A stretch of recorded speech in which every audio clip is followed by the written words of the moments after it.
시청자 여러분 안녕하십니까? 부텐토입니다. 오늘은 일시적 2주택에 대한 8번째 마지막입니다.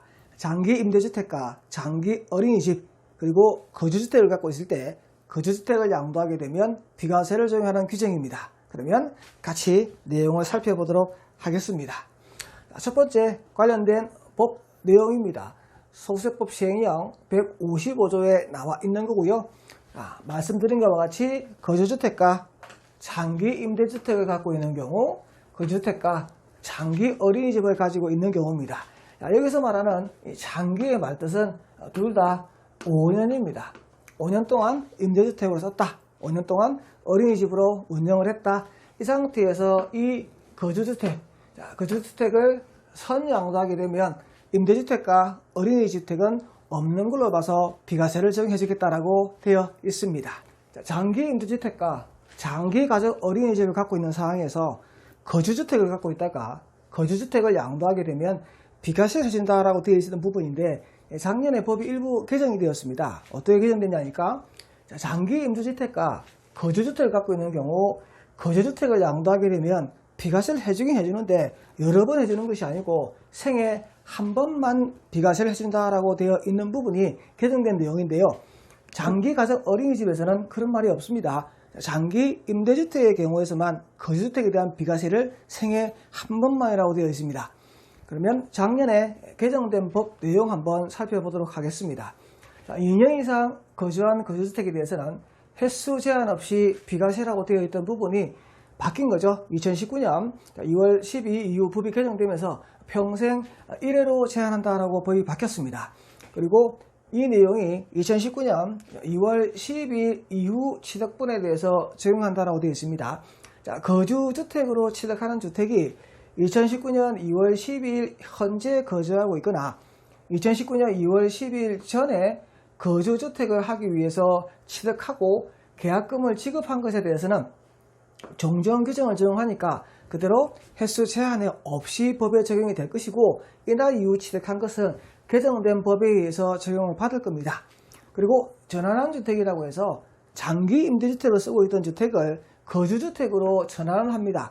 그러면 과세에 대해서 어떻게 적용합니까? 물어보니까 이때까지 임대주택으로 쓰고 있다가 거주주택으로 전환하게 되면 거주주택에 쓴 부분에 대해서는 비과세를 해줬는데 앞으로는 안 해줄 거고 맨 마지막에 남은 주택이 1세대 1주택이 되면 그 직전 거주주택의 양도 이후의 차익분에 대해서만 비과세를 해준다라고 개정이 되어 있습니다.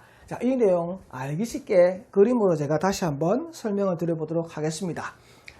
거주주택에 대해서는 생애 최초 한 번만 해주겠습니다. 2019년 2월 12일 이후 취득분에 대해서는 그렇게 한다라고 되어 있습니다. 그죠? 그 뒤에 거주주택을 새로 샀는데요. 이 거주주택에 대해서는 법을 어떻게 적용한다? 과세를 할 거야. 비과세 적용 안 할 겁니다. 임대주택을 쓰고 있던 것을 거주주택으로 전환하게 되면 예전에는 이 부분에 대해서 비과세를 줬는데 법이 바뀐 게 이거 비과세 안 합니다. 전부 과세를 적용합니다. 그리고 마지막에 1세대 1주택을 남은 것으로서 임대주택에서 거주주택으로 전환한 주택 같은 경우에는 직전 거주주택 양도일 이후의 차익분에 대해서는 비과세를 적용합니다. 이렇게 개정되었다고 얘기를 들었어요. 그래서 B주택과 C주택이 과세로 전환되었다는 거, 이게 바뀌었다라고 얘기를 하고 있습니다. 다음 요건을 모두 갖추게 되면 거주주택에 대한 비과세를 적용하겠다라고 되어 있는데 둘로 나눠져 있죠. 얘가 이제 공통되는 거고 얘가 1, 2라고 이해하시면 돼요. 장기 임대주택과 거주주택, 장기 가정 어린이집과 거주주택. 거주주택은 요건이 뭐냐니까 보유기간과 거주기간이 2년 이상이어야 된다라고 되어 있습니다. 2년 이상 갖고 있어야 되고 그 집에서 거주하기도 2년 이상 해야 됩니다. 그리고 여기 거주기간 2년을 계산할 때에는 사업자 등록과 임대사업을 등록한 날 또는 명유아교육법에 의해서 인가를 받은 날 이후라고 되어 있습니다. 쉽게 얘기해서 임대사업자 등록하고 난 다음에 2년 이상 거주주택에서 거주해야 돼. 어린이집에 대해서 인가를 받아서 인가받은 날로부터 2년 이상 거주를 해야 돼. 그래야만 거주주택에 대한 비과세를 받을 수 있는 보유 거주조건에 적용됩니다. 즉 이러한 사업을 하기 이전부터 거주하고 있던 주택에 대해서는 앞에 기간은 계산 안 한다는 겁니다. 사업자 등록하고 난 다음부터 계산을 할게. 그리고 장기 임대주택 5년 이상 임대업을 하셔야 되는데 이때 등록은 두 군데 가서 한다. 첫 번째 세무서에서 사업자 등록, 두 번째 지자체에 가서 임대업 등록을 하셔야 됩니다. 그리고 장기 어린이집으로서 인가를 받고 운영하셔야 됩니다. 5년 이상 하셔야 된다라고 말씀을 드렸습니다. 자, 임대를 하고 거주주택에 대해서 비과세를 받을 수 있다고 했는데 그 5년의 기간을 못 채울 수도 있는 경우가 생길 수 있습니다.